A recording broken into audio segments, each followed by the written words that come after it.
my name is Emma, and today I'm giving you guys a full spoiler-free review of Survive the Night by Danielle Vega. Now, I have never heard of this book before. I literally just went to Barnes & Noble, and I liked the cover, and then I really enjoyed the synopsis, so I decided to read it, and I absolutely loved it. I had so much fun reading it. I gave it 5 out of 5 stars. It was just super entertaining. It was a really fun, enjoyable story, and I loved it so much that I just wanted more people to hear about it, so that's why I'm filming this review. This book follows a girl named Casey. Casey has just recently gotten out of rehab for her addiction to prescription drugs. So on her real first night out of rehab, when she's able to actually go out and enjoy herself with her friends, they take her to a underground subway rave called Survive the Night. Now really, this isn't really Casey's choice. She doesn't want to be surrounded by that whole environment again, but her friends convince her to go. And the thing about Survive the Night is, you know, it sounds like fun, dancing around in a subway tunnel, but you cannot leave until 5 a.m. You are literally basically trapped in there until 5 o'clock in the morning. And so in the midst of all the excitement of the rave, Casey actually comes across the lifeless corpse of one of her friends in one of the abandoned subway tunnels. And so as soon as Casey and the rest of her friends get back to the actual party, everyone is gone. And so over the course of this story, we see Casey and her friends running through the subway tunnels where they are totally trapped, and someone or something is obviously chasing them and hunting them down. So I've never read a book like this before, and reading that synopsis in Barnes & Noble made me totally want to read it, and I had so much fun reading it that I had to share my feelings on it with you guys. So first of all, in theory, I think Survive the Night sounds really cool. It's 100% something that I would personally go to. I live for my shows in New York City, but I've only been to a legitimate rave once because they are super hard to find. Just imagine one all-night party in an abandoned subway tunnel.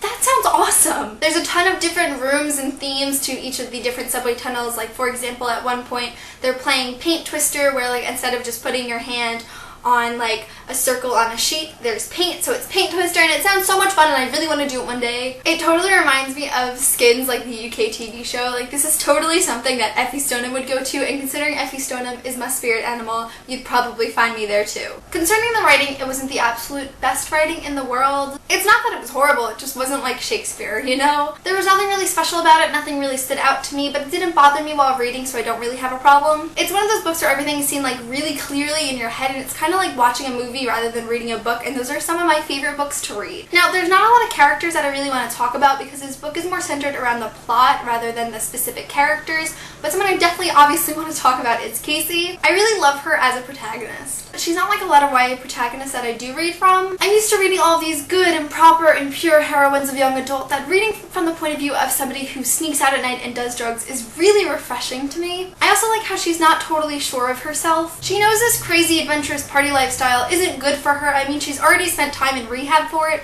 but she can't really resist the temptation of it. I just find it really realistic because we're all teenagers. We're all gonna do things that we know are bad for us at some point because we're young and want to have fun. Literally, I have been in the same exact situation as Casey. Like, I have snuck out to go to New York City to go to a rave without my parents' permission, okay? Did I know it was wrong? Yeah. Did I do it anyways? Yeah. Did I suffer the consequences? Not to the extent that Casey did, but yeah. Nonetheless, we all do things that we know aren't good for us, and I just really like that that was portrayed in a young adult novel. The other character that I really want to mention is Shayna, because I fucking hate Shayna. Shayna is Casey's best friend. They have a really long history together, and Shayna is the person who introduced Casey into this lifestyle and is the reason that, you know, she goes to all these parties and does all of these drugs. It's basically all Shayna's fault, okay? She's just literally one of the biggest bitches I've ever read about. There are a lot of books and movies where there are characters that are like, I made you, you want this, you want to be me, you'd be nothing without me. And sometimes, like for example in Girl Interrupted, they're fun to love because arrogant characters are interesting, right? In this case, wrong, because Shayna's a fucking bitch. Literally, who drugs their supposed best friend the night after they get out of rehab? Who does that? Apparently fucking Shayna does. And you find out in the story that Shayna has betrayed Casey in other ways, and I understand that they have been friends for so long and Shayna was the only person there for Casey when she was really in need of someone,